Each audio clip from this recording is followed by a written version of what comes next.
Friends, వీడియోలోకి వెళ్ళే ముందర నాదొక చిన్న రిక్వెస్ట్. నేను సింపుల్ వన్ ఎలక్ట్రిక్ స్కూటర్ యొక్క రివ్యూ చేద్దామనేసి కర్నూలు నుంచి విజయవాడకి అయితే వెళ్ళడం జరిగింది. అంటే రాను 10 గంటలు, పోను 10 గంటలు, 20 గంటలు దగ్గరగా జర్నీలో ఉన్నానమాట. జస్ట్ ఒక హాఫ్ అన్ అవర్ వీడియోస్ కోసం అనేసి. ఈ వీడియోస్లో మీకు ఎక్కడైనా సరే ఒక 1% అన్నా యూస్ఫుల్ ఇన్ఫర్మేషన్ ఉందనిపిస్తే ఈ వీడియోని లైక్ అయితే చేయండి అండ్ మన ఛానల్ సబ్స్క్రైబ్ చేయండి. నేను పెట్టిన ఎఫెక్ట్స్కి నాకు హ్యాపీ అనిపిస్తుంది అనమాట. ఇప్పుడు వీడియోలో విషయానికి వస్తే ఇది వచ్చేసి సింపుల్ వన్ అండ్ సింపుల్.1 యొక్క ride review friends. So 2 models same ఉంటాయన్నమాట. చిన్న చిన్న డిఫరెన్స్ ఏవంటే మేజర్గా వచ్చే డిఫరెన్సెస్ దాంట్లో బ్యాటరీ డిఫరెన్స్ వస్తుంది. సింపుల్ వన్లో వచ్చేసి 5 కిలోవాట్ అవర్ బ్యాటరీ వస్తుంది. 3.7 ఫిక్స్డ్, 1.3 రిమూవబుల్. అదేవిధంగా సింపుల్.1లో 3.7 ఫిక్స్డ్ బ్యాటరీ వస్తుంది అనమాట. ఛార్జింగ్ టైం కూడా డిఫరెన్స్ ఉంటుంది. ఇవి మేజర్గా వచ్చే డిఫరెన్సెస్. అండ్ ఇప్పుడు పర్ఫార్మెన్స్ విషయానికి వస్తే మిగతా అన్ని సిట్టింగ్ కంఫర్ట్ అన్ని విషయానికి వస్తే కూడా సో ఎలా ఉంటుందంటే ఇప్పుడు మొత్తం ఎక్స్ప్లెయిన్ అయితే చేస్తానమాట. సో నేను ఈ బండిని దగ్గర ఒక 20 నిమిషాలు అయితే డ్రైవ్ చేయడం జరిగింది. ఈ 20 నిమిషాల్లో నేను ఏదైతే అబ్జర్వ్ చేశానో మెయిన్ పాయింట్స్ అవి మీతో షేర్ చేసుకుంటాను. సో ముఖ్యంగా బ్రేకింగ్ కానీ, సస్పెన్షన్ కానీ, తర్వాత పర్ఫార్మెన్స్ కానీ అలా అన్నీ అయితే ఇప్పుడు షేర్ చేసుకుంటాను మీతోటి. ఫస్ట్ నేను ఇప్పుడు సింపుల్ వన్ ఎక్కువగా ఫీల్ అయ్యింది ఏంటంటే sitting comfort friends.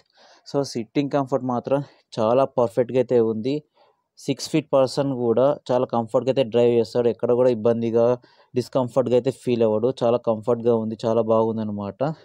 And next seat cushioning విషయానికి వస్తే కూడా సీట్ క్వాలిటీ కానీ, కుషనింగ్ కానీ చాలా బాగున్నాయి. అదేం ప్రాబ్లం లేదు. హార్డ్గా అయితే సీట్ అయితే లేదు. బాగానే అనిపించింది నాకైతే నేను నడిపిన ఇంతసేపు. అదేవిధంగా సీట్ లెంత్ విషయానికి వస్తే మాత్రం కొంచెం ప్రాబ్లమే. ఎందుకంటే డబుల్స్ జెంట్స్ కూర్చున్నప్పుడు అయితే ఏం ప్రాబ్లం లేదు. మీరు స్క్రీన్ మీద చూడండి చూపిస్తున్నా. బట్ లేడీస్ విషయానికి వస్తే మాత్రం వన్ సైడ్ కూర్చున్నప్పుడు మాత్రం ఇబ్బంది అయ్యే ఛాన్స్ అయితే ఉందన్నమాట. సీట్ కొంచెం తక్కువ ఉంది కాబట్టి. అంతకుమించి ఇంకేం ప్రాబ్లం అయితే లేదు. అండ్ నెక్స్ట్ పర్ఫార్మెన్స్ విషయానికి వస్తే ఫ్రెండ్స్, ఎకో మోడ్ నుంచి సోనిక్ మోడ్ వరకు మోడ్స్ వైజ్ మంచిగా ట్యూనింగ్ అయితే చేశారు మోటార్ని. ఎకో మోడ్లో మనకి సఫిషియెంట్గా పికప్ ఉంది. అదేవిధంగా సఫిషియెంట్ స్పీడ్ కూడా ఉందన్నమాట. ఐక్యూబ్లో ఎలాగైతే ఎకో మోడ్లో ఉందో అదేవిధంగా సోనిక్ మోడ్లో చూసుకుంటే కూడా పర్ఫార్మెన్స్ పీక్స్లో ఉంటుంది. Just like Ola S1 Pro Gen 2లో ఎలాగైతే ఉందో అలాగా. అదేవిధంగా డిస్క్ బ్రేక్స్ విషయానికి వస్తే మాత్రం ఇది కాంబీ బ్రేకింగ్ సిస్టమ్లో వస్తుంది. ఎక్సలెంట్గా వర్క్ అవుతున్నాయి ఫ్రెండ్స్. ఏథర్లో మనకు డిస్క్ బ్రేక్స్ చాలా పర్ఫెక్ట్గా వర్క్ అవుతాయి. అదేవిధంగా ఏథర్ 450 సిరీస్. సో అదే విధంగానే ఈ సింపుల్ వన్లో కానీ, సింపుల్.1లో కూడా చాలా పర్ఫెక్ట్గా అంటే చాలా పర్ఫెక్ట్గా అయితే వర్క్ అవుతున్నాయి. సో అక్కడ కూడా బ్రేకింగ్ విషయంలో ఎటువంటి ప్రాబ్లం అయితే లేదు. నెక్స్ట్ వచ్చేసి సస్పెన్షన్ ఫ్రెండ్స్. ఫ్రంట్ వచ్చేసి రెండిటికి సింపుల్.1 కానీ, సింపుల్ వన్ కానీ ఫ్రంట్ డ్యూయల్ టెలిస్కోపిక్ అయితే ఇచ్చారు. రియర్ మోనో షాక్ అబ్జర్వర్ ఇచ్చారనమాట. జస్ట్ లైక్ ఏథర్ 450 సిరీస్కి ఎలాగైతే ఇచ్చారో ఆల్మోస్ట్ అలాగే ఇచ్చారనమాట. సో సస్పెన్షన్ ఎలా ఉందంటే నేను డ్రైవ్ చేసేటప్పుడు బ్రేకర్స్ ఎక్కడున్నాయో కూడా చెక్ చేసి మరి అదే పనికి చెక్ చేశాను. సో ఎందుకంటే రీసెంట్గా వచ్చిన రిస్టాలో సస్పెన్షన్ హార్డ్గానే ఉందన్నమాట. సీట్ కూడా కొంచెం గట్టిగానే ఉంది. సీట్ లెంత్ ఎక్కువ హైలైట్ చేశారు కానీ రిస్టాలో సీట్ అయితే హార్డ్గా అనిపించింది. సస్పెన్షన్ గట్టిగా ఉంది. బట్ ఇక్కడ నేను సింపుల్ వన్లో కూడా అదే పనిగా అబ్జర్వ్ చేశాను. సస్పెన్షన్ బ్రేకర్స్ని ఈజీగానే హ్యాండిల్ చేస్తుంది, స్మూత్గానే వెళ్తుంది అనమాట. ఎక్కడ కూడా నాకు హార్డ్గానే అయితే ఏమనిపించలేదు.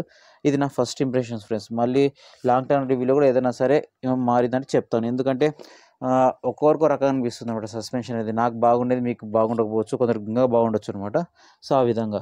అండ్ దీంట్లో నాకు బాగా నచ్చింది ఏంటంటే బటన్స్ విషయానికి వస్తే మనకి ఇక్కడ టాప్లో చూస్తున్నారు కదా, లెఫ్ట్ సైడ్ టాప్లో అది హై బీమ్ లో బీమ్ ఉంది కదా. హై బీమ్ లో బీమ్ కాకుండా కూడా దాన్ని పాస్ బటన్ లాగా కిందికి ప్రెస్ చేస్తే పాస్ బటన్ లాగా ఉంటుంది అనమాట. మనకి పెట్రోల్ బైక్స్కి వచ్చేసి పాస్ బటన్ అనేది ఉంటుంది అనమాట. ఆపోజిట్లో ఏదైనా వెహికల్స్ ఫాస్ట్గా వస్తున్నాయి అనుకోండి, మనం ఇండికేషన్ ఇచ్చి స్లో రమ్మని చెప్తూ ఉంటాం. ఆ విధంగా ఉన్నాయన్నమాట.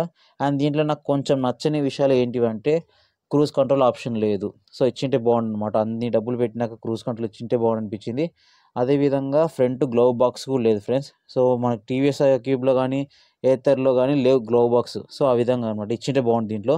And next back foot rest వచ్చేసి ఏథర్ 450 సిరీస్లో ఎలాగైతే ఉందో సో దానికి అటాచ్డ్ ఉంటాయి అనమాట. ఎక్స్టెన్షన్ అయితే సైడ్కి రాదు, అది ఉందన్నమాట. అలా ఉంటే ఏమవుతుంది అంటే చాలా ప్రాబ్లం. లాంగ్ టర్మ్ అంటే ఎక్కువసేపు వెళ్ళేటప్పుడు బ్యాక్ సైడ్ కూర్చున్నప్పుడు కాలు కొంచెం దగ్గరకు ముడుచుకొని పెట్టాల్సి వస్తుంది అనమాట. అది కూడా ప్రాబ్లం అయ్యే ఛాన్స్ ఉంది. సో ఏథర్లో నేను ఆల్రెడీ ఒకసారి బ్యాక్ సైడ్ ఛాన్స్ సేపు కూర్చొని వెళ్ళడం జరిగింది. అప్పుడు ఈ ప్రాబ్లం అయితే నేను ఫేస్ చేశాను అనమాట.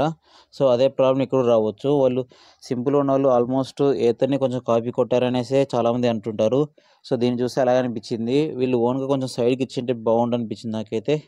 అండ్ ఇది ఫ్రెండ్స్ నేను ఈ అబ్జర్వ్ చేసిన ఇంపార్టెంట్ థింగ్స్. సో ఈ వీడియో కనుక మీరు ఎవరైనా సరే ఇంతవరకు చూసింటే మాత్రం దయచేసి వీడియోని అయితే లైక్ చేయండి అండ్ ఇప్పుడు చెప్పిందంతా నా ఓన్ ఎక్స్పీరియన్స్ ఇది. సో ఒక్కొక్క పర్సన్కి ఒక రకంగా ఉంటుంది. సో మీరు కూడా ఖచ్చితంగా అయితే టెస్ట్ రైడ్ చేయండి. మీకు ఓకే అనిపిస్తేనే బండిని బుక్ చేసుకోండి. Thank you.